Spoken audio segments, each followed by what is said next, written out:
ಅದು ನಾವು ಕಾಲಿದ್ದು ಮಾತ್ರ ನೋಡಿದ್ದು, ಆದರೆ ಅದು ತಲೆಗೆ ತುಂಬ ಇದಾಗಿದೆ, ಒಳಗಡೆ ಎಲ್ಲ ಫ್ರ್ಯಾಕ್ಚರ್ ಆಗಿದೆ. ಅದರಿಂದ ನಾವು ಪ್ರಯತ್ನ ಮಾಡ್ತೇವೆ. ಆದರೆ ನೀವು ಅವರ ಸಂಬಂಧಿಕರಿಗೆಲ್ಲ ಹೇಳಿ ಅಂತ ಹೇಳಿದರು. ಏನು ಸುಮಾರು 8 ಗಂಟೆ ಹೊತ್ತಿಗೆ ಅವರ ಆರೋಗ್ಯದಲ್ಲಿ ಮತ್ತೆ ಏರುಪೇರಾಗುತ್ತೆ. ಇಂಟರ್ನಲ್ ಬ್ಲೀಡಿಂಗ್ ಕಂಡು ಬಂದಿಲ್ಲ, ಅದನ್ನು ಸರಿಯಾಗಿ ಪತ್ತೆ ಹಚ್ಚಲಿಕ್ಕೆ ಇವರಿಂದ ಸಾಧ್ಯ ಆಗಿಲ್ಲ. ಆ ನಂತರ ಸುಮಾರು 10-13ಕ್ಕೆ ಅವರು ನಿಧನರಾಗ್ತಾರೆ. ಕಾಲಿದ್ದು ಮಾತ್ರ ನೋಡಿದ್ದು ಅವರೇ ಒಪ್ಪಿಕೊಂಡಿದ್ದಾರೆ, ತಲೆಗೆ ಫ್ರ್ಯಾಕ್ಚರ್ ಇಂದ ಮರಣ ಹೊಂದಿದ್ದು ಅಂತ ಅವರು ಕ್ಲಿಯರ್ ಆಗಿ ಹೇಳಿದ್ದಾರೆ. ಅವರು ಹಾಗೆ ಹೇಳಿದ್ದಾರೆ. ಆದರೆ ಅವರು ಕೊಡುವಂಥ ಈಗ ಸ್ಟೇಟ್ಮೆಂಟ್ ಬೇರೆನೇ ಇದೆ, ತಲೆಗೇನು ಒಳಗಡೆ ಏನು ಆಗಲಿಲ್ಲ, ಹೊರಗಡೆ ಮಾತ್ರ ಆದದ್ದು ಅಂತ. ಆದರೆ ನಮ್ಮ ಹತ್ರ ಖುದ್ದು ಅವರು ತೋರಿಸಿ ಹೇಳಿದ್ದಾರೆ. ಪ್ಯಾಕೇಜ್ ವ್ಯವಸ್ಥೆಯ ಬಗ್ಗೆ ಮಾತ್ರ ಮಾತಾಡ್ತಾರೆ. 1.5 ಲಕ್ಷ ಮೂಳೆ ಮುರಿತಕ್ಕಾದ ಸರ್ಜರಿ ಆಗುತ್ತೆ, ಒಳರೋಗಿಯಾಗಿ ದಾಖಲಿಸಿ ಅಂತ ಅಡ್ಮಿಷನ್ ಪ್ರೊಸೀಜರ್ಗೆ ಒತ್ತಾಯಿಸ್ತಾರೆ ಹೊರತು ಅವರ ಸಮಸ್ಯೆಗಳನ್ನ, ಆರೋಗ್ಯದ ಏರ್ಪೇರುಗಳನ್ನ ಗಂಭೀರವಾಗಿ ಪರಿಗಣಿಸಿ ಅದನ್ನು ಪತ್ತೆ ಹಚ್ಚುವಂತ ಕೆಲಸಗಳನ್ನ ಮಾಡೋದಿಲ್ಲ. ಆರೋಗ್ಯ ಇಲಾಖೆ ಆಸ್ಪತ್ರೆಗೆ ಒಂದು ತನಿಖೆಯ ಹೆಸರಲ್ಲಿ ಅವರು ಕೊಟ್ಟಂತ ವರದಿಗಳನ್ನೇ, ಅವರು ಕೊಟ್ಟ ಇಂಗ್ಲಿಷ್ನ ವರದಿಯನ್ನೇ ಇವರು ಕನ್ನಡಕ್ಕೆ ತರ್ಜುಮೆ ಮಾಡಿ ನಮ್ಗೆ ಕೊಟ್ಟಿದ್ದಾರೆ ಹೊರತು ಅದರಲ್ಲಿ ಯಾವುದೇ ಲೋಪಗಳನ್ನ ಕಂಡು ಹಿಡಿಯುವುದರಲ್ಲಿ ಇವರು ಎಡವಟ್ಟು ಮಾಡಿದ್ದಾರೆ. ಮತ್ತು ಅದನ್ನು ಯಾವುದೇ ರೀತಿಯ ಲೋಪಗಳನ್ನ ಕಂಡು ಹಿಡಿಯುವುದರಲ್ಲಿ ಒಂದು ಸೂಕ್ತವಾದ ಕ್ರಮವನ್ನ ಕೈಗೊಳ್ಳುವುದಿಲ್ಲ. ಅಹಮದ್ ಅಂದ ಒಬ್ಬ ಸಂತ್ರಸ್ತರು, ಅಪಘಾತಕ್ಕೊಳಗಾದವರು, ಅವರನ್ನ ಅಲ್ಲಿಯ ಕುಟುಂಬಸ್ಥರು ಕಳ್ಕೊಳ್ಳುವಂತ ಸ್ಥಿತಿ ಬಂದಿದೆ. ಇದಕ್ಕೆ ಯಾರು ಹೊಣೆ? ಅಬ್ದುಲ್ ರಹಿಮಾನ್ ಅವರ ಮೃತಪಟ್ಟವರ ಭಾವ, ಅಹಮದ್ ಅವರ ಭಾವ, ಸಾಧಾರಣ 4:15 ಗಂಟೆಗೆ ವಿಜಯ್ ರೋಡಲ್ಲಿ ಇವರು ಅಹಮದ್ ಎಂಬುವರು ಅಪಘಾತಕ್ಕೀಡಾಗ್ತಾರೆ. ಆಗ ಅಪಘಾತಗೊಳಿಸಿದ ಯುವಕ ಮತ್ತು ಅಲ್ಲಿ ಪರಿಸರದಲ್ಲಿ ಸೇರಿದಂತಹ ಕೆಲವು ಯುವಕರು ಸೇರಿ ತೇಜಸ್ವಿನಿ ಆಸ್ಪತ್ರೆಗೆ ಒಂದು 4:35 ಹೊತ್ತಿಗೆ ಅವರು ಅಡ್ಮಿಟ್ ಮಾಡ್ತಾರೆ, ಕೊಂಡೋಗ್ತಾರೆ. ಅಪಘಾತದ್ದು ವಿಜಯಲ್ಲಿ ಅಪಘಾತದ್ದಾದದ್ದು. ಅವರನ್ನು ಅಲ್ಲಿ ಸ್ಥಳೀಯರು ಮತ್ತು ಅಪಘಾತಗೊಳಿಸಿದ ಆ ಸೇರಿ ಹಾಸ್ಪಿಟಲ್ಗೆ ಕೊಂಡೋಗ್ತಾರೆ. ಕೊಂಡೋಗುವಾಗ ನನಗೆ ನಾನು ದೂರದಲ್ಲಿದ್ದೆ, ಮಂಗಳೂರಲ್ಲಿ ಇರಲಿಲ್ಲ, ಹೊರಗಡೆ ಇದ್ದೆ. ಆಗ ನನಗೆ ಕಾಲ್ ಬಂದಾಗ ನಾನು ಸಾಧಾರಣ ಒಂದು 6:05ಕ್ಕೆ ಬಂದು ಹಾಸ್ಪಿಟಲ್ ಮುಟ್ಟುವಾಗ ಅಹಮದ್ ಎಂಬುವರನ್ನು ಎಕ್ಸ್ರೇ ತೆಗಿಲಿಕ್ಕೆ ಒಳಗೆ ಕೊಂಡೋಗಿದ್ದಾರೆ ಅಂತ ಹೇಳ್ತಾರೆ. ಹಾಗೆ ಒಂದು 10 ನಿಮಿಷ ಬಿಟ್ಟು ಹೊರಗಡೆ ಕರ್ಕೊಂಡು ಬರುವಾಗ ಕಾಲಿಗೆ ಫ್ರ್ಯಾಕ್ಚರ್ ಆಗಿದೆ ಅಂತ ಹೇಳ್ತಾರೆ ಅಲ್ಲಿರುವ ಡಾಕ್ಟರ್. ಕಾಲಿದ್ದೆಲ್ಲ ಮೂಳೆ ಮುರಿದಿದೆ ಅಂತ ಹೇಳಿ ಆಪರೇಷನ್ ಮಾಡಬೇಕಂತ ಆಯ್ತಂತ ಹೇಳಿ ನಾವಲ್ಲಿ ಮಾತಾಡ್ತಾ ಇದ್ದೇವೆ. ಹಾಗಾದರೆ ಟ್ರೀಟ್ಮೆಂಟ್ ಎಲ್ಲ ಸರಿ ಇದು ಮಾಡಿ ಅಂತ ನಾವು ಹೊರಗಡೆ ಆಕ್ಸಿಡೆಂಟ್ ಮಾಡಿದವರೆಲ್ಲ ನಾವು ಮಾತಾಡ್ತಾ ಇದ್ದೇವೆ. ಅದೇ ಹೊತ್ತಿಗೆ ಸ್ವಲ್ಪ ಹೊತ್ತು ಬಿಟ್ಟು ಏನಾಯ್ತು ಅಂದರೆ ಅವರ ಪುನಃ ಈ ಹಾಸ್ಪಿಟಲ್ಗೆ ಇವರು ಬಂದರು, ಯಾರು ಅಪಘಾತಗೊಳಿಸಿದ ಯುವಕರ ಸಂಬಂಧಿಕರು ಬಂದು ನಾವು ಕೇಸಿಗೆ ಇದು ಮಾಡುವ, ನಾವು ಸ್ಟೇಷನ್ಗೆ ಹೋಗ್ತೇವೆ, ನೀವು ಸ್ಟೇಷನ್ಗೆ ಯಾರಿಗಾದರೂ ನಾವು ಕಾಲ್ ಮಾಡ್ತೇವೆ, ಆಗ ನೀವು ಕಳಿಸಿದರೆ ಸಾಕು ಅಂತ ಹೇಳಿದರು. ಆಗ ನಾವೇನು ಮಾಡಿದೆ ಅಂತ ಹೇಳಿದೆ, ಅಲ್ಲಿ ಕೌಂಟ್ರಲ್ಲಿ ಅವ್ರ ರೂಮ್ ಹೇಳಿದರು, ರೂಮಿಗೆ ಶಿಫ್ಟ್ ಮಾಡಬೇಕಂತ. ಆಗ ನಮ್ಮ ಹತ್ರ ಹೇಳಿದ್ರು ಒಂದು 20,000 ರೂಪಾಯಿ ಕಟ್ಟಬೇಕಕ್ಕೆ ಅಂತ. ಸರ್ ಅಂದರೆ ಮಾತಾಡ್ತಿರ್ಲಿಲ್ಲ, ಆದರೆ ನೋವಲ್ಲಿ ಒದ್ದಾಡ್ತಾ ಇದ್ರು, ಕೈಕಾಲೆಲ್ಲ ಒದಿತಾ ಕೈಕಾಲಲ್ಲೆಲ್ಲ ಇದು ಮಾಡ್ತಾಯಿದ್ರು, ಮತ್ತು ಚೀರಾಡ್ತಾ ಇದ್ರು. ಆಗ ನಾವೇನು ಮಾಡಿದ್ದೇವೆ ಅಂತೇಳಿ ಅವರು ಹೊರಗಡೆ ಇದು ಒಂದು ರೂಮ್ಗೆ ಕರ್ಕೊಂಡು ಹೋದ್ರು, ಹೊರಗಡೆ ಅಲ್ಲಿ ಇಟ್ಟಿದ್ರು. ಸ್ವಲ್ಪ ಹೊತ್ತು ಬಿಟ್ಟು ನಾನೇನು ಮಾಡ್ತೇನೆ, ನಾನು ಹೋಗಿ ಇವರನ್ನು ನೋಡುವಾಗ ಎಡಗಣ್ಣಲ್ಲಿ ಕಪ್ಪಾಗಿ ದೊಡ್ಡದಾಗಿ ಕಪ್ಪಾಗಿದೆ, ಈ ಥರ ಊತ ಬಂದಿತ್ತು. ಆಗ ನಾನು ಕೇಳಿದೆ, ಇದೇನು ಹೀಗೆ ಈ ಥರ ಊತ ಬಂದದ್ದು ಅಂತ ಆ ಡ್ಯೂಟಿ ಡಾಕ್ಟರ್ ಹತ್ರ. ಆಗ ಅವರು ಹೇಳಿದರು, ಅದು ನೋಡಬೇಕು, ಒಳಗಡೆ ಏನಾದರೂ ಬ್ಲೀಡಿಂಗ್ ಆಗಿದೆ, ಅದರಿಂದ ಇಲ್ಲಿ ಬಂದದ್ದು ಅಂತ, ಹೆಡ್ಡ ಒಳಗೆ ಬ್ಲೀಡಿಂಗ್ ಆಗಿದೆ ಅಂತ. ಆಗ ನಾನು ಹೇಳಿದೆ, ಬ್ಲೀಡಿಂಗ್ ಆಗಿದ್ದಾದರೆ ನೀವು ಅದಕ್ಕೆ ಟ್ರೀಟ್ಮೆಂಟ್ ಮಾಡಲಿಲ್ವ ಅಂತ ಹೇಳಿದೆ. ಅದಕ್ಕೆ ಹೇಳಿದರು, ಅಲ್ಲ ಸ್ಕ್ಯಾನಿಂಗ್ ಮಾಡಲಿಲ್ಲ, CT ಸ್ಕ್ಯಾನ್ ಮಾಡಬೇಕು, ಅದು ಮಾಡಲಿಲ್ವ ಕೇಳಿದೆ. ಆಗ ಇಲ್ಲ ಅಂತ ಹೇಳಿದರು. ಯಾಕೆ ಮಾಡಲಿಲ್ಲ ಅಂತ ಹೇಳಿದೆ. ಅದಕ್ಕೆ ಹೇಳಿದ್ರು, ಇಲ್ಲೇ ಈಗ ಮಾಡ್ತೇವೆ ಅಂತ ಹೇಳಿದರು. ಆಗ ಕರ್ಕೊಂಡೋಗಿ ಅವರು ಬೊಬ್ಬೆ ಆಗ್ತಾ ಇದ್ದಾರಲ್ಲ ಅಂತ. ಅಷ್ಟು ಮತ್ತೆ ಸಹ ಇವರು ಅಲ್ಲಿ ಕೂತಾ ಇದ್ದಾರೆ, ಮತ್ತೆ ಎದ್ದು ಬರಲಿಲ್ಲ ಇವರು, ನಾನು ಇಷ್ಟು ಹೇಳುವಾಗ. ಆಮೇಲೆ ಪುನಃ ಹೋಗಿ ನಾನು ಅವ್ರ ಥರ ಜಗಳ ಮಾಡಿದೆ, ಈ ಥರ ನೀವು ಪೇಷಂಟ್ ಈ ಥರ ಮಾಡ್ತಾ ಇದ್ದಾರೆ, ನೀವು ಕೇರ್ಲೆಸ್ ಮಾಡಿ ಇಲ್ಲಿ ಕೂತಿದ್ದೀರಾ, ಅದು ಏಕೆ ಟ್ರೀಟ್ಮೆಂಟ್ ಮಾಡ್ತಾ ಇಲ್ಲ ಅಂತ ಕೇಳುವಾಗ ಆಗ ಅವರು ಬಂದು ನೋಡುವಾಗ ಇವರು ಜೋರು ಚೀರಾಡ್ತಾ ಇದ್ರು ರೋಗಿ. ಆಗ ಅವರೇನು ಮಾಡಿದ್ರು ಅಂದರೆ ಶಾಂತರಾಮ್ ಶೆಟ್ಟಿಗೋ ಏನೋ ಕಾಲ್ ಮಾಡಿ ಅವರು ಬಂದು ಸ್ವಲ್ಪ ಅವರೇನು ಮಾಡಿದರು, ಅವರು ಬರುವಾಗಲೇ 8 ಗಂಟೆ ಹತ್ತಿರ ಆಗಿದೆ. ಶಾಂತರಾಮ್ ಶೆಟ್ಟಿ ಬರುವಾಗ 8 ಗಂಟೆ ಏನಾಗಿದೆ. ಆ ಹೊತ್ತಿಗೆ ಬರುವಾಗ ಇವರ ಕಾಲಿಗೆಲ್ಲ ಇಮಿಡಿಯೇಟ್ ಆಗಿ ಇದು ಮಾಡಿದರು, ಪ್ಲಾಸ್ಟರ್ ಹಾಕಿದರು. ಹಾಕಿ ಸ್ಟ್ರೆಚರಲ್ಲಿ ಹಾಕಿ ಸಿಟಿ ಸ್ಕ್ಯಾನ್ ಮಾಡಲಿಕ್ಕೆ ಕೊಂಡೋಗೋದಂತ ಹೇಳಿದರು. ಹೇಳುವಾಗ ಇವರ ಆಗಲೇ ಹೋಗ್ತಾ ಉಂಟು, ಡೌನ್ ಆಗಿದೆ. ಇವರ ಈ ಚೀರಾಟ ಎಲ್ಲ ಉಂಟಲ್ಲ, ಕೈಕಾಲೆಲ್ಲ ಇದಾಗ್ತಾ ಬಂತು, ಸ್ವಲ್ಪ ಕಡಿಮೆ ಆಗ್ತಾ ಬಂತು.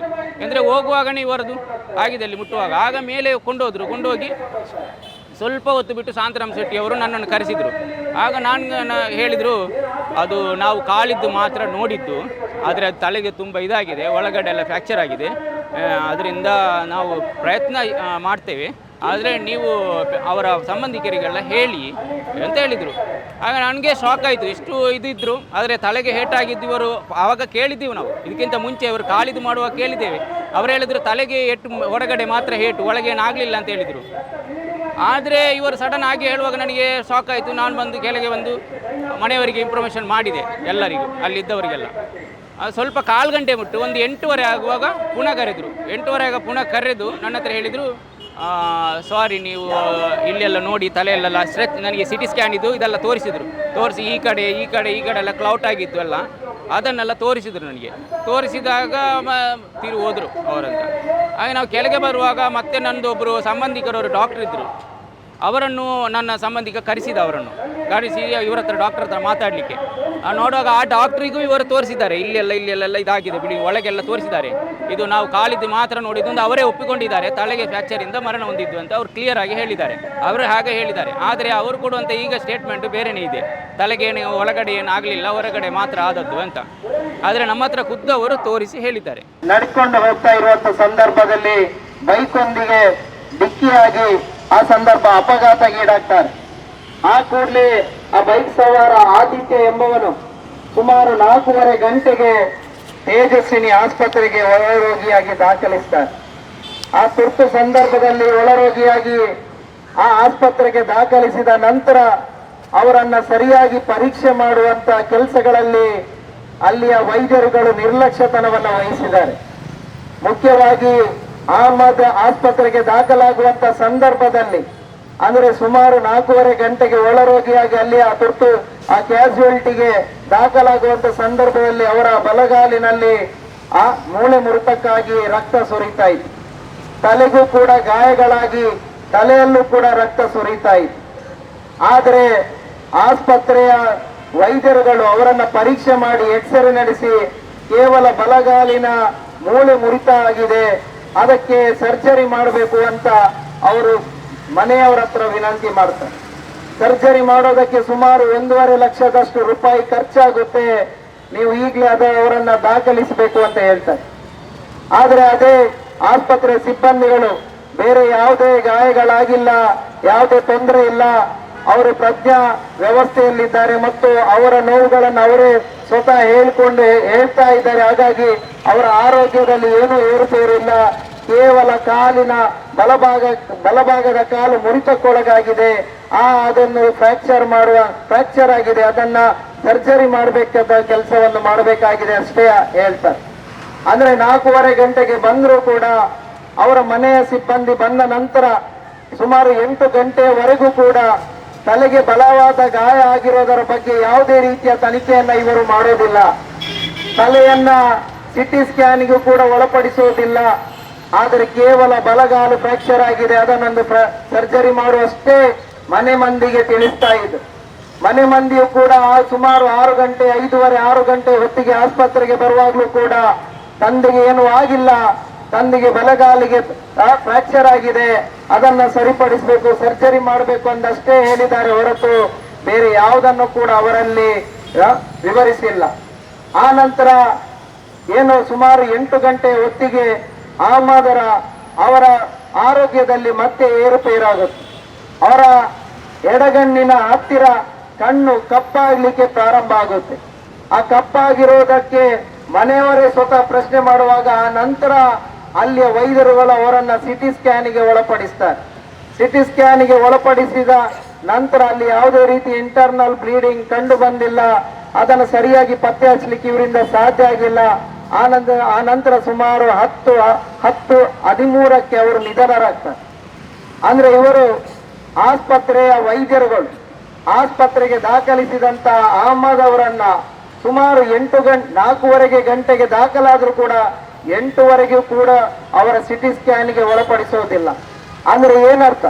ಕೇವಲ ಬಲಗಾಲ ಮೂಳೆ ಮುರಿತಕ್ಕಾಗಿರೋದನ್ನ ಮಾತ್ರ ಪತ್ತೆ ಹಚ್ಚುದು, ತಲೆಗೆ ಗಾಯ ಆಗಿದೆ, ಕನಿಷ್ಠ ತಲೆಯನ್ನು ಕೂಡ ಸಿಟಿ ಸ್ಕ್ಯಾನ್ಗೆ ಒಳಪಡಿಸಬೇಕು, ಅವರ ಸಮಸ್ಯೆಗಳನ್ನ ಪತ್ತೆ ಹಚ್ಚುವಂತ ಕೆಲಸಗಳನ್ನ ಮಾಡಿಲ್ಲ. ಬದಲಾಗಿ ಕೇವಲ ಅವರ ಪ್ಯಾಕೇಜ್ ವ್ಯವಸ್ಥೆಯ ಬಗ್ಗೆ ಮಾತ್ರ ಮಾತಾಡ್ತಾರೆ. 1.5 ಲಕ್ಷ ಮೂಳೆ ಮುರಿತಕ್ಕಾದ ಸರ್ಜರಿ ಆಗುತ್ತೆ, ಒಳರೋಗಿಯಾಗಿ ದಾಖಲಿಸಿ ಅಂತ ಅಡ್ಮಿಷನ್ ಪ್ರೊಸೀಜರ್ಗೆ ಒತ್ತಾಯಿಸ್ತಾರೆ ಹೊರತು ಅವರ ಸಮಸ್ಯೆಗಳನ್ನ, ಆರೋಗ್ಯದ ಏರುಪೇರುಗಳನ್ನ ಗಂಭೀರವಾಗಿ ಪರಿಗಣಿಸಿ ಅದನ್ನ ಪತ್ತೆ ಹಚ್ಚುವಂತ ಕೆಲಸಗಳನ್ನ ಮಾಡೋದಿಲ್ಲ.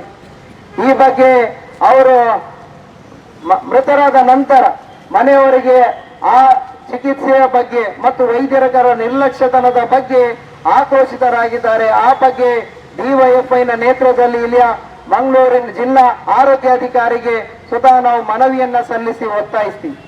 ಅಷ್ಟು ಮಾತ್ರ ಅಲ್ಲ, ಇಲ್ಲಿನ ಆಸ್ಪತ್ರೆಯ ಮ್ಯಾನೇಜಿಂಗ್ ಡೈರೆಕ್ಟರ್ಗೂ ಕೂಡ ಆಸ್ಪತ್ರೆಯ ಲೋಪಗಳ ಬಗ್ಗೆ ನಾವು ಮನವಿಯನ್ನ ಸಲ್ಲಿಸ್ತೀವಿ.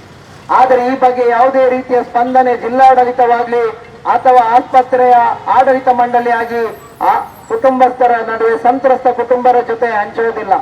ಬದಲಾಗಿ ಏನಂದ್ರೆ ಕೇವಲ ಆರೋಗ್ಯ ಇಲಾಖೆ ಆಸ್ಪತ್ರೆಗೆ ಒಂದು ತನಿಖೆಯ ಹೆಸರಲ್ಲಿ ಅವರು ಕೊಟ್ಟಂತ ವರದಿಗಳನ್ನೇ, ಅವರು ಕೊಟ್ಟ ಇಂಗ್ಲಿಷ್ನ ವರದಿಯನ್ನೇ ಇವರು ಕನ್ನಡಕ್ಕೆ ತರ್ಜುಮೆ ಮಾಡಿ ನಮ್ಗೆ ಕೊಟ್ಟಿದ್ದಾರೆ ಹೊರತು ಅದರಲ್ಲಿ ಯಾವುದೇ ಲೋಪಗಳನ್ನ ಕಂಡು ಹಿಡಿಯುವುದರಲ್ಲಿ ಇವರು ಎಡವಟ್ಟು ಮಾಡಿದ್ದಾರೆ ಮತ್ತು ಅದನ್ನು ಯಾವುದೇ ರೀತಿಯ ಲೋಪಗಳನ್ನ ಕಂಡು ಹಿಡಿಯುವುದರಲ್ಲಿ ಒಂದು ಸೂಕ್ತವಾದ ಕ್ರಮವನ್ನ ಕೈಗೊಳ್ಳುವುದಿಲ್ಲ. ಅಂದ್ರೆ ಒಬ್ಬ ಇಲ್ಲಿ ಆರೋಗ್ಯದ ಬಗ್ಗೆ, ಇಲ್ಲಿ ಖಾಸಗಿ ಆಸ್ಪತ್ರೆಗಳು ಮಾಡುವಂತ ಲೂಟಿಯ ಬಗ್ಗೆ ಡಿವೈಎಫ್ಐ ಕಳೆದ ಹಲವಾರು ವರ್ಷಗಳಿಂದ ನಾವು ದೂರಿನ ಮೇಲೆ ದೂರನ್ನು ಕೊಡ್ತಾ ಬರ್ತಾ ಇದ್ದೀವಿ. ಅವರ ಚಿಕಿತ್ಸಾ ವಿಧಾನ ಕ್ರಮಗಳ ಬಗ್ಗೆಯೂ ಕೂಡ ನಾವು ದೂರನ್ನು ದಾಖಲಿಸ್ತಾ ಬಂದರೂ ಕೂಡ ಇವತ್ತು ಮಂಗಳೂರಿನ ಖಾಸಗಿ ಆಸ್ಪತ್ರೆಗಳು ಅವರಿಗೆ ಬೇಕಾಬಿಟ್ಟಿ ಆರೋಗ್ಯದ ಹೆಸರಲ್ಲಿ ಬಡವರನ್ನ ಲೂಟಿ ಮಾಡುವಂತ ಕೆಲಸಗಳನ್ನ ಮಾಡ್ತಾ ಇದ್ದಾರೆ. ಏನು ಈ ಒಂದು ಅಹಮದ್ ಅವರ ಕುಟುಂಬಸ್ಥರಿಗೆ ಕೂಡಲೇ 20,000ವನ್ನ ನೀವು ಜಮೆ ಮಾಡಿ ಸರ್ಜರಿ ನಾಳೆ ಮಾಡಬೇಕು ಅನ್ನೋ ರೀತಿಯಲ್ಲಿ ಜಮೆ ಮಾಡ್ಲಿಕ್ಕೆ 20,000 ಜಮೆ ಮಾಡ್ಲಿಕ್ಕೆ ಒತ್ತಾಯ ಮಾಡ್ತಾರೆ. ಇವರು ಅವರನ್ನ ದಾಖಲಿಸೋದು, ಅಡ್ಮಿಷನ್ ಪ್ರೊಸೀಜರ್ ಮಾಡಿ ಅಡ್ಮಿಷನ್ ಮಾಡಿರೋದು 8 ಗಂಟೆಗೆ, ಅವರು ಆಸ್ಪತ್ರೆಗೆ ಧಾವಿಸಿರೋದು 4:30 ಗಂಟೆಗೆ. 8 ಗಂಟೆ ತನಕ ಅವರನ್ನ ಅಡ್ಮಿಷನ್ ಪ್ರೊಸೀಜರ್ ಮಾಡಿರೋದಿಲ್ಲ. ಅವರ ಹತ್ರ ದುಡ್ಡು 20,000 ಕಟ್ಟಿದ ನಂತರನೇ ಅವರನ್ನ ಅಡ್ಮಿಷನ್ ವ್ಯವಸ್ಥೆ ಮಾಡಿರ್ತಾರೆ. ಆ ನಂತರ ಒಂದು ಅಪಘಾತ ಆದ ನಂತರ ಅಪಘಾತಗೊಳಗಾಗಿ ಒಬ್ಬ ಸಂತ್ರಸ್ತ ಆಸ್ಪತ್ರೆಗೆ ಆಗಮಿಸಿದಾಗ ಕೂಡಲೇ MLC ಕೊಡಬೇಕು, ಅಂದ್ರೆ ಸ್ಥಳೀಯ ಪೊಲೀಸ್ ಠಾಣೆಗೆ ಮಾಹಿತಿಯನ್ನು ಕೊಡಬೇಕು. ಆ ಮಾಹಿತಿಯನ್ನು ಕೂಡ ಅವರು 8 ಗಂಟೆ ನಂತರವೇ, ಅಂದ್ರೆ ಸುಮಾರು ಅವರ ಆರೋಗ್ಯದಲ್ಲಿ ಏರುಪೇರಾದಂತ ಸಂದರ್ಭದಲ್ಲಿ ಮಾಹಿತಿಯನ್ನು ಕೊಡ್ತಾರೆ ಹೊರತು ಅವರು ಆಗಮಿಸದಂತ ಸಂದರ್ಭದಲ್ಲಿ ಕೊಡುವುದಿಲ್ಲ. ನಿಜವಾಗಿ ಆಸ್ಪತ್ರೆ ಸಿಬ್ಬಂದಿಗಳೇ ಪೊಲೀಸ್ ಇಂಟಿಮೇಷನ್ ಕೊಡಬೇಕು. ಇಲ್ಲಿ ಏನಾಗಿದೆ ಅಂದ್ರೆ ಅವರು ಕೊಡುವ ಬದಲು ಆಸ್ಪತ್ರೆಗೆ ಮತ್ತೆ ಧಾವಿಸಿದಂತ ಅವರ ಸಂತ್ರಸ್ತ ಕುಟುಂಬದ ಮನೆಯವರೇ ಪೊಲೀಸ್ ಇಲಾಖೆಗೆ ಇಂಟಿಮೇಷನ್ ಅನ್ನು ಕೊಡ್ತಾರೆ. ಈ ರೀತಿ ಬಹಳಷ್ಟು ಲೋಪಗಳನ್ನಲ್ಲಿ ಮಾಡಿದ್ದಾರೆ. ಅಂದ್ರೆ ಕೇವಲ ಇವರಿಗೆ 1.5 ಲಕ್ಷ ಬಲಗಾಲಿನ ಫ್ರಾಕ್ಚರ್ ಆಗಿರೋತಂತ ಮೂಳೆಗೆ ಶಸ್ತ್ರಚಿಕಿತ್ಸೆ ಮಾಡೋದಷ್ಟೇ ಇವರ ಗುರಿಯಾಗಿತ್ತು. ತಲೆಯಲ್ಲಿ ಬಲವಾದ ಗಾಯ ಆಗಿರೋದನ್ನ ಇವರು ಪತ್ತೆ ಹಚ್ಚೋದಿಲ್ಲ. ಇವರು ಪತ್ತೆ ಹಚ್ಚಲಿಕ್ಕೆ ಆ ಕೆಲಸಗಳನ್ನ ಮಾಡಿಲ್ಲ. ಆದ್ರಿಂದಾಗಿ ಇವತ್ತು ಅಹಮದ್ ಅಂದ ಒಬ್ಬ ಸಂತ್ರಸ್ತರು, ಅಪಘಾತಗೊಳಗಾದವರು, ಅವರನ್ನ ಅಲ್ಲಿಯ ಕುಟುಂಬಸ್ಥರು ಕಳ್ಕೊಳ್ಳುವಂತ ಸ್ಥಿತಿ ಬಂದಿದೆ. ಇದಕ್ಕೆ ಯಾರು ಹೊಣೆ? ಇವರ ಸಾವಿಗೆ ಯಾರು ಹೊಣೆಯನ್ನ ಹೊತ್ಕೋಬೇಕಾಗಿದೆ? ಒಬ್ರು ಆರೋಗ್ಯವಾಗಿದ್ದವರು ಮತ್ತು ಆಸ್ಪತ್ರೆಗೆ ದಾಖಲಿಸುವಾಗ ಕೇವಲ ಕಾಲು ಮುರಿತಕ್ಕ ಒಳಗಾಗಿದ್ದಾರೆ ಅನ್ನಷ್ಟೇ ಹೇಳಿದಂತ ಆಸ್ಪತ್ರೆ ವೈದ್ಯರುಗಳ ತಂಡ ಈಗ ಅವರ ಸಾವಿಗೆ ಯಾವ ಕಾರಣವನ್ನ ಕೊಡ್ತಾ ಇದ್ದಾರೆ? ಆದ್ರೆ ಕಾರಣವನ್ನು, ಅವರ ಡೆತ್ ಸಮ್ಮರಿಯನ್ನ ನೋಡುವಾಗ ನಮ್ಗೆ ಗೊತ್ತಾಗುತ್ತೆ. ಡೆತ್ ಸಮ್ಮರಿಯಲ್ಲಿ ಏನೂ ಇಲ್ಲ. ಅವರ ಅಲ್ಲಿ ಹೆಡ್ ಇಂಜುರಿ ಅಂತ ಆಗಿದೆ ಅಂತ ಅವ್ರು ಒಪ್ಕೊಳ್ತಾರೆ. ಅಂದ್ರೆ ಹೆಡ್ ಇಂಜುರಿ ಆಗಿದೆ ಅಂತ ಒಪ್ಕೊಳ್ಳುವುದಾದ್ರೆ ಅವರು 8 ಗಂಟೆ ತನಕ ಯಾಕೆ ಸಿಟಿ ಸ್ಕ್ಯಾನ್ ಮಾಡಿಲ್ಲ? 8 ಗಂಟೆ ತನಕ ಯಾಕೆ ಅವರು ವಾಂತಿ ಮಾಡಿದ ನಂತರವಷ್ಟೇ ಅವರನ್ನು ಸಿಟಿ ಸ್ಕ್ಯಾನ್ಗೆ ಒಳಪಡಿಸ್ತಾರೆ? ಸಿಟಿ ಸ್ಕ್ಯಾನ್ಗೆ ಹೋಗುವಾಗ್ಲೂ ಕೂಡ ಅವರು ಪ್ರಜ್ಞಾಹೀನ ಪರಿಸ್ಥಿತಿಗೆ ಬಂದಾಗ ವೆಂಟಿಲೇಟರ್ ನಲ್ಲಿಟ್ಟು ಅವರನ್ನ ಸಿಟಿ ಸ್ಕ್ಯಾನ್ ಮಾಡ್ತಾರೆ. ಅವರ ಆರೋಗ್ಯದಲ್ಲಿರ್ತಕ್ಕಂಥ ಸಂದರ್ಭದಲ್ಲಿ ಸಿಟಿ ಸ್ಕ್ಯಾನ್ ಮಾಡೋದೇ ಇಲ್ಲ. ಇದೆಲ್ಲವೂ ಕೂಡ ಅಲ್ಲಿ ಲೋಪಗಳನ್ನ ಕಾಣಿಸ್ತಾ ಇದೆ. ಅವರನ್ನು ಸರಿಯಾಗಿ ಪತ್ತೆ ಹಚ್ಚುವ, ಅವರ ಆರೋಗ್ಯದ ಏರುಪೇರನ್ನ ಪತ್ತೆ ಹಚ್ಚಲಿಕ್ಕೆ ಸಾಧ್ಯ ಆಗೋದಿಲ್ಲ. ನಾವು ಜಿಲ್ಲಾ ಆರೋಗ್ಯಾಧಿಕಾರಿಗೆ ಮನವಿಯನ್ನ ಕೊಟ್ಟು ಅದರ ವರದಿಯನ್ನ ತರಿಸಿದ ನಂತರ ಅಲ್ಲಿ ಗೊತ್ತಾಗುತ್ತೆ ಶಾಂತಾರಾಮ್ ಶೆಟ್ರು 6:30ಯಿಂದ 7:45ರವರೆಗೆ ಆರೋಗ್ಯ ಈ ಏನು ರೋಗಿ ಸಂತ್ರಸ್ತ ರೋಗಿಯ ಅವರ ಆರೋಗ್ಯದ ಬಗ್ಗೆ ವಿಚಾರಿಸ್ತಾರೆ. ಏನು ಸಮಸ್ಯೆ ಇಲ್ಲ, ಅವರು ಆರೋಗ್ಯವಾಗಿದ್ದಾರೆ ಅನ್ನೋದನ್ನೇ ಮತ್ತೆ ಅವರು ಪುನರುಚ್ಚರಿಸ್ತಾರೆ. ಅಂದ್ರೆ ಅವರ ತಲೆಗೆ ಬಲವಾದ ಗಾಯ ಆಗಿರೋದನ್ನ ಉಲ್ಲೇಖಿಸೋದಿಲ್ಲ. ಆ ನಂತರ ಅವರು ಮೃತರಾದ ನಂತರ ಸ್ವತಃ ಮನೆ ಮಂದಿಯವರ ಹತ್ರನೇ ಹೇಳ್ತಾರೆ, ನಮ್ಗೆ ತಲೆಯಲ್ಲಿ ಗಾಯ ಆಗಿರೋದನ್ನ ನಾವು ನೋಡೇ ಇಲ್ಲ, ನಾವು ಅದರ ಬಗ್ಗೆ ಗೊತ್ತೇ ಆಗಿಲ್ಲ ಅನ್ನೋ ರೀತಿಯಲ್ಲಿ ಹೇಳಿಕೆಯನ್ನ ಕೊಡ್ತಾರೆ. ಅಂದ್ರೆ ಈ ರೀತಿ ದ್ವಂದ್ವವಾಗಿ ಆಸ್ಪತ್ರೆ ವೈದ್ಯರುಗಳ ತಂಡ ಇವತ್ತು ಅಹಮದ್ ಅವರ ಮನೆಯ ಮಂದಿಗಳನ್ನ ದಿಕ್ಕು ತಪ್ಪಿಸಿದ್ದಾರೆ ಮತ್ತು ಅವರಿಗೆ ವೈದ್ಯಕೀಯವಾದ ಸರಿಯಾದ ಏನು ನಿರ್ಧಾರ ಇದೆ ಅದನ್ನ ಸರಿಯಾಗಿ ವಿವರಿಸೋದ್ರಲ್ಲಿ ಅವರು ಎಡವಟ್ಟನ್ನ ಮಾಡಿದ್ದಾರೆ. ಅಂದ್ರೆ ಆಸ್ಪತ್ರೆಯ ಸಿಬ್ಬಂದಿಗಳಲ್ಲಿ ಮತ್ತು ವೈದ್ಯರುಗಳ ತಂಡದಲ್ಲಿ ಎಡವಟ್ಟಾಗಿದೆ ಅನ್ನೋದನ್ನ ಗಂಭೀರವಾಗಿ ನಾವಿವತ್ತು ಡಿವೈಎಫ್ಐ ಆರೋಪ ಮಾಡ್ತಾ ಇದ್ದೀವಿ. ಈ ಬಗ್ಗೆ ಸಮಗ್ರವಾದ ತನಿಖೆ ಮಾಡಬೇಕು. ಜಿಲ್ಲಾಡಳಿತ, ಜಿಲ್ಲಾ ಆರೋಗ್ಯ ಇಲಾಖೆ ಕೇವಲ ಅವರು ಕೊಟ್ಟಂತ ವರದಿಯನ್ನ ಮಷ್ಟೇ ನೀವು ನೋಡೋದಲ್ಲ, ಅವರು ಕೊಟ್ಟಂತ ಬಹಳಷ್ಟು ಲೋಪಗಳಿದೆ. ಅವರ ಡೆತ್ ಸಮ್ಮರಿಯಲ್ಲಿ ಏನಿದೆ, ಡೆತ್ ಸಮ್ಮರಿ ಎಲ್ಲ ಬಿಲ್ಲಲ್ಲಿ 20,000 ಅಡ್ವಾನ್ಸ್ ಆಗಿ ತಗೋತಾರೆ. ಒಬ್ರು ಅಡ್ಮಿಷನ್ ಆದ ನಂತರ ದುಡ್ಡನ್ನ ಅವರನ್ನ ಪಡ್ಕೋಬೇಕು. ಇವರು ಅಡ್ಮಿಷನ್ ಮಾಡುವ ಮೊದಲೇ 20,000ಕ್ಕೆ ಹೇಗೆ ಅವರನ್ನ ಪಡ್ಕೊಂಡ್ರು. ಆ ನಂತರ ಅವರ ಅಡ್ಮಿಷನ್ ನಂತರ ಅವರ ಬಿಲ್ ಅನ್ನ ನೋಡಿದ್ರೆ ಗೊತ್ತಾಗುತ್ತೆ, ಅಲ್ಲಿ ಬಿಲ್ಲಲ್ಲಿ ಬೇರೆ ಬೇರೆ ರೀತಿಯ ಬಿಲ್ಲಲ್ಲೂ ಕೂಡ ವಸೂಲಿ ಕ್ರಮಗಳನ್ನ ಮಾಡಿದ್ದಾರೆ. ಅವರಿಗೆ ರೂಮೇ ಅಲಾಟ್ಮೆಂಟ್ ಆಗಿಲ್ಲ ಅಂದ್ರೆ ರೂಮ್ ಅಲಾಟ್ಮೆಂಟ್ ಅನ್ನ ಕೊಟ್ಟಿದ್ದೇನೆ ಅಂತ ತೋರಿಸಿದ್ದಾರೆ, ರೂಮ್ ಅಲಾಟ್ ಆಗಿದೆ ಅಂತೆ. ಆ ನಂತರ ಇಲ್ಲಿ ನೋಡಿ ಕ್ಯಾಶುಯಾಲಿಟಿ ಚಾರ್ಜ್ ಅಂತ ಸುಮಾರು 2,500ರಿಂದ 3,000 ಆಗಿರ್ತಾರೆ. ಆ ನಂತರ ಪೋಸ್ಟ್ ಆಪರೇಟಿವ್ ಚಾರ್ಜ್ ಅಂತ ಮತ್ತೆ 9,500 ಬೇರೆನೆ ಬಿಲ್. ಕ್ಯಾಶುಯಾಲಿಟಿ ಮತ್ತೆ ಪೋಸ್ಟ್ ಆಪರೇಟಿವ್ ಚಾರ್ಜಸ್ ಅಂದ್ರೆ ಏನು? ಪೋಸ್ಟ್ ಆಪರೇಟಿವ್ ಮಾಡೋದು ಎಲ್ಲಿ? ರೂಮ್ ಅಲ್ಲ, ಅದೇ ಕ್ಯಾಶುಯಾಲಿಟಿಯಲ್ಲಿ. ಅಂದ್ರೆ ಆ ರೀತಿ ಇವರನ್ನ ಒಂದು ಕಡೆ ಲೂಟಿ ಮಾಡ್ಲಿಕ್ಕೂ ಕೂಡ ಉಪಯೋಗ ಮಾಡಿದ್ದಾರೆ. ಕ್ಯಾಶುಯಾಲಿಟಿ ಚಾರ್ಜ್ ಬೇರೆ, ಪೋಸ್ಟ್ ಆಪರೇಟಿವ್ ಚಾರ್ಜ್ ಬೇರೆ. ಈ ರೀತಿ ಇವರನ್ನ ಒಂದು ಆರೋಗ್ಯದ ಸಮಸ್ಯೆಯಲ್ಲಿ ಏರುಪೇರಿನಲ್ಲಿ ಅಪಘಾತಗೊಳಗಾದಂತ ರೋಗಿಗಳು ಆಸ್ಪತ್ರೆಗೆ ಬಂದ್ರೆ ಅವರಲ್ಲಿ ವಸೂಲಿ ಮಾಡೋದು ಹೇಗೆ ಅಷ್ಟೇ ಇವತ್ತು ಆಸ್ಪತ್ರೆಗಳ ನೀತಿ ಇದೆ. ಅವರು ವಸೂಲಿ ಮಾಡೋದು ಹೇಗೆ, ಅವರಿಗೆ ದೊಡ್ಡ ಬಿಲ್ ಮಾಡಿ ಕಳಿಸೋದು ಹೇಗೆ ಅದನ್ನಷ್ಟೇ ಅವರ ಇವತ್ತು ವರ್ತನೆಗಳಿವೆ. ಆದ್ರೆ ಅವರ ಆರೋಗ್ಯ ದುಸ್ಥಿತಿಯನ್ನ, ಅವರ ಸಮಸ್ಯೆಗಳನ್ನ ಬಗೆಹರಿಸುವ ನಿಟ್ಟಿನಲ್ಲಿ ಅವರಿಗೆ ಸರಿಯಾದ ಚಿಕಿತ್ಸಾ ವಿಧಾನಗಳನ್ನ ಅಳವಡಿಸೋದ್ರಲ್ಲಿ ಇವತ್ತು ಎಡವಟ್ಟುಗಳನ್ನ ಮಾಡ್ತಾ ಇದ್ದಾರೆ. ಈ ಬಗ್ಗೆ ಡಿವೈಎಫ್ಐ ಈ ಒಂದು ಸಂತ್ರಸ್ತ ಕುಟುಂಬದ ಪರವಾಗಿ ಗಟ್ಟಿಯಾಗಿ ನಿಲ್ಲುತ್ತೆ. ಈ ಬಗ್ಗೆ ಜಿಲ್ಲಾ ಆರೋಗ್ಯಾಧಿಕಾರಿಗಳಿಗೆ ಒಂದು ಹಂತದ ಮನವಿಯನ್ನ ಸಲ್ಲಿಸಿದ್ದೀವಿ. ಕದ್ರಿ ತೇಜಸ್ವಿನಿ ಆಸ್ಪತ್ರೆಗೂ ಕೂಡ ನಾವು ಮನವಿಯನ್ನ ಸಲ್ಲಿಸಿದ್ದೀವಿ.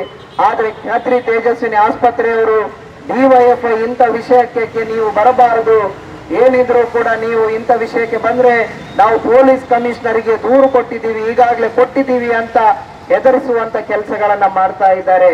ಅವ್ರಿಗೆ ನಾವು ಹೇಳೋದಿಷ್ಟೇ, ನೀವು ಪೊಲೀಸ್ ಇಲಾಖೆ ಎಲ್ಲ ಕಮಿಷನರಿಗೂ ಪತ್ರ ಬರೆದ್ರು ಕೂಡ ಡಿವೈಎಫ್ಐ ಎನ್ನುವ ಸಂಘಟನೆ ನಿಮ್ಮ ಗುಟ್ಟು ಬೆದರಿಕೆಗೆ ಹೆದರೋದಿಲ್ಲ ಎಂಬ ಎಚ್ಚರಿಕೆಯನ್ನ ತೇಜಸ್ವಿನಿ ಆಸ್ಪತ್ರೆಯ ಮಾಲಕರಿಗೆ ಹೇಳಲಿಕ್ಕೆ ಬಯಸ್ತೀನಿ. ನಾವು ಈ ಆರೋಗ್ಯದ ಸ್ಥಿತಿಯ ಬಗ್ಗೆ ಇಲ್ಲಿಯ ಮಂಗಳೂರಿನಲ್ಲಿ ಖಾಸಗಿ ಆಸ್ಪತ್ರೆಗಳು ಮಾಡುವ ಆಟೋಟಪ್ಪ ಲೂಟಿಯ ಬಗ್ಗೆ ಡಿವೈಎಫ್ಐ ಕಳೆದ ಹಲವಾರು ವರ್ಷಗಳಿಂದ ಹೋರಾಟಗಳನ್ನ ಮಾಡ್ತಾ ಬರ್ತಾ ಇದೆ. ಮಂಗಳೂರಿನ ಏನು ಸರ್ಕಾರಿ ಆಸ್ಪತ್ರೆ ವೆನ್ಲಾಕ್ ಮತ್ತೆ ಲೇಡಿ ಗೋಶನ್ ಆಸ್ಪತ್ರೆ ಏನು ಪಬ್ಲಿಕ್ ಪ್ರೈವೇಟ್ ಪಾರ್ಟ್ನರ್ಶಿಪ್ ಅಡಿಯಲ್ಲಿ ಸಂಪೂರ್ಣವಾಗಿ ಖಾಸಗೀಕರಣ ಮಾಡುವ ಹೊರಟಾಗ ಅದನ್ನ ನಿಲ್ಲಿಸಲಿಕ್ಕೆ ಇವತ್ತಿಗೂ ಕೂಡ ಸರ್ಕಾರಿ ಆಸ್ಪತ್ರೆಯಾಗಿ ಉಳಿಸಲಿಕ್ಕೆ ಅದರ ಹಿಂದೆ ನಿಂತಿರೋದು, ಹೋರಾಟ ಮಾಡಿರೋದು ಡಿವೈಎಫ್ಐ ಎಂಬುದನ್ನ ಇಲ್ಲಿಯ ಶಾಂತಾರಾಮ್ ಶೆಟ್ಟರಿಗೆ ಮತ್ತು ಕದ್ರಿ ಆಸ್ಪತ್ರೆ ಆಡಳಿತ ಮಂಡಳಿಗೆ ಗೊತ್ತಿರಬೇಕು. ಮತ್ತೆ ಇಲ್ಲಿನ ಆಸ್ಪತ್ರೆ ಮಾಡಿರ್ತಕ್ಕಂಥ ಲೂಟಿ ನಿಮ್ಗೆಲ್ಲ ಗೊತ್ತಿದೆ. ಕೊರೋನಾ ಕಾಲದಲ್ಲಿ ಕೊರೋನಾದ ಹೆಸರಲ್ಲಿ ಖಾಸಗಿ ಆಸ್ಪತ್ರೆಗಳು ಮಾಡಿದಂತ ಲೂಟಿ ಎಷ್ಟು. ಇವತ್ತು ಸರ್ಕಾರದ ನಿಯಮಗಳಿದೆ. ಕರ್ನಾಟಕ ಪ್ರೈವೇಟ್ ಎಸ್ಟಾಬ್ಲಿಷ್ಮೆಂಟ್ ಆಕ್ಟ್ ಪ್ರಕಾರ ಒಬ್ಬ ರೋಗಿ ಒಳ ರೋಗಿಯಾಗಿ ದಾಖಲಾಗುವಾಗ ಅವರಲ್ಲಿ ಹಣಕ್ಕೆ ಒತ್ತಾಯಿಸಬಾರದು, ಅಥವಾ ಡಿಸ್ಚಾರ್ಜ್ ಆಗುವಂತ ಸಂದರ್ಭದಲ್ಲಿ ಅವರಲ್ಲಿ ದುಡ್ಡಿಲ್ಲ ಅಂತ ಅಂದ್ರೆ ಅವರನ್ನ ಡಿಸ್ಚಾರ್ಜ್ ಮಾಡದೆ ಬಂಧನದಲ್ಲಿರುವುದು ಅಪರಾಧ ಅನ್ನೋದು ಕೂಡ ಇಲ್ಲಿ ಆಕ್ಟ್ ಅಂದ್ರೆ ಖಾಸಗಿ ಮೆಡಿಕಲ್ ಆಸ್ಪತ್ರೆಗಳ ಆಕ್ಟ್ ಹೇಳ್ತಾ ಇದೆ. ಆದ್ರೆ ಆ ಆಕ್ಟ್ಗಳನ್ನೆಲ್ಲವೂ ನಿಯಮಗಳನ್ನ ನೀವು ಗಾಳಿಗೆ ತೋರ್ತಾ ಇದ್ದೀರಾ. ಇವತ್ತು ಆಸ್ಪತ್ರೆಗೆ ಬರುವಂತ ಸಂದರ್ಭದಲ್ಲಿ ರೋಗಿಗಳಿಗೆ, ಅಪಘಾತಕ್ಕೀಡಾದ ಸಂತ್ರಸ್ತರಿಗೆ ಅವರಿಗೆ ಏನಾದರೂ ಆಸ್ಪತ್ರೆಗೆ ಕೂಡಲೇ ಧಾವಿಸುವಾಗ ಅವರಿಗೆ ಪ್ರಥಮ ಆದ್ಯತೆ, ಪ್ರಥಮ ಚಿಕಿತ್ಸೆ ಕೊಡುವುದು ಮತ್ತು ಅವರ ರೋಗಗಳನ್ನ, ಅವರ ಸಮಸ್ಯೆಗಳನ್ನ ಪತ್ತೆ ಹಚ್ಚುವುದು ಆಸ್ಪತ್ರೆಯ ಕರ್ತವ್ಯ. ಅವರಿಗೆ ಬೇಕಾದಂತಹ ಚಿಕಿತ್ಸೆಗಳನ್ನ ಒದಗಿಸುವುದು ಆಸ್ಪತ್ರೆಯ ಆದ್ಯ ಕರ್ತವ್ಯ. ಅದು ಬಿಟ್ಟು ಅವರು ಅಡ್ಮಿಷನ್ ಮಾಡಿಲ್ಲ, ದುಡ್ಡು ಕಟ್ಟಿಲ್ಲ ಕೌಂಟರ್ ಅಲ್ಲಿ, ಅವರು ಹಣ ಹೊಂದಿಸಲಿಲ್ಲ ಅನ್ನೋ ಕಾರಣಕ್ಕೋಸ್ಕರ ಚಿಕಿತ್ಸೆಯನ್ನ ನಿರಾಕರಿಸುವುದು ಈ ವೈದ್ಯಕೀಯ ನಿಯಮದ ಉಲ್ಲಂಘನೆ ಮತ್ತು ಖಾಸಗಿ ಆಸ್ಪತ್ರೆ ಪ್ರೈವೇಟ್ ಎಸ್ಟಾಬ್ಲಿಷ್ಮೆಂಟ್ ಆಕ್ಟ್ ನ ನಿಯಮದ ಉಲ್ಲಂಘನೆ, ಈ ನೆಲದ ಕಾನೂನಿನ ಉಲ್ಲಂಘನೆ. ಅದನ್ನ ಮಾಡುವುದನ್ನ ಡಿವೈಎಫ್ಐ ಸಹಿಸೋದಿಲ್ಲ. ಏನು ಇವತ್ತು ಸಂತ್ರಸ್ತ ಕುಟುಂಬ ಅಹಮದ್ ಅವರ ಸಾವಿಗೆ ಮತ್ತು ವೈದ್ಯಕೀಯ ನಿರ್ಲಕ್ಷ್ಯಕ್ಕೊಳಗಾಗಿ ಅವರ ಸಾವಿಗೆ ನೇರ ಹೊಣೆ ತೇಜಸ್ವಿನಿ ಆಸ್ಪತ್ರೆ.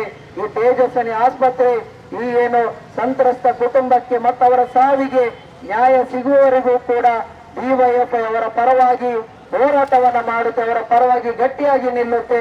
ಮುಂದಿನ ಹಂತದಲ್ಲಿ ಈ ಒಂದು ಸಾವಿಗೆ ನ್ಯಾಯ ಸಿಗುವವರೆಗೂ ಕೂಡ ಅವರ ಆ ಕುಟುಂಬಕ್ಕೆ ಗರಿಷ್ಠ ಪ್ರಮಾಣದ ಒಂದು ಪರಿಹಾರ ಮೊತ್ತ ಸಿಗುವವರೆಗೂ ಕೂಡ ಡಿವೈಎಫ್ಐ ಹಲವು ಹಂತದ ಹೋರಾಟಗಳನ್ನ ಮಾಡಲಿಕ್ಕಿದೆ ಎಂಬ ಎಚ್ಚರಿಕೆಯನ್ನು ಈ ಸಂದರ್ಭದಲ್ಲಿ ಖಾಸಗಿ ಆಸ್ಪತ್ರೆಯ ಆಡಳಿತ ಮಂಡಳಿಗೆ ಎಚ್ಚರಿಸ್ತಾ ಇದ್ದೀನಿ. ಆ ಹಿನ್ನೆಲೆಯಲ್ಲಿ ಅವರಿಗೆ ಆದಂತಹ ಸಾವಿನ ಬಗ್ಗೆ ಜಿಲ್ಲಾಡಳಿತ, ಆರೋಗ್ಯ ಇಲಾಖೆ ಕೂಡಲೇ ಸಮಗ್ರವಾದ ತನಿಖೆಯನ್ನ ಮಾಡಬೇಕು ಮತ್ತು ಅಲ್ಲ ವೈದ್ಯಕೀಯ ಆಗಿರ್ತಕ್ಕಂಥ ಲೋಪಗಳನ್ನ ಪತ್ತೆ ಹಚ್ಚಿ ತಪ್ಪಿತಸ್ಥ ವೈದ್ಯರ ವಿರುದ್ಧ ಕ್ರಮವನ್ನು ಕೈಗೊಳ್ಳಬೇಕು.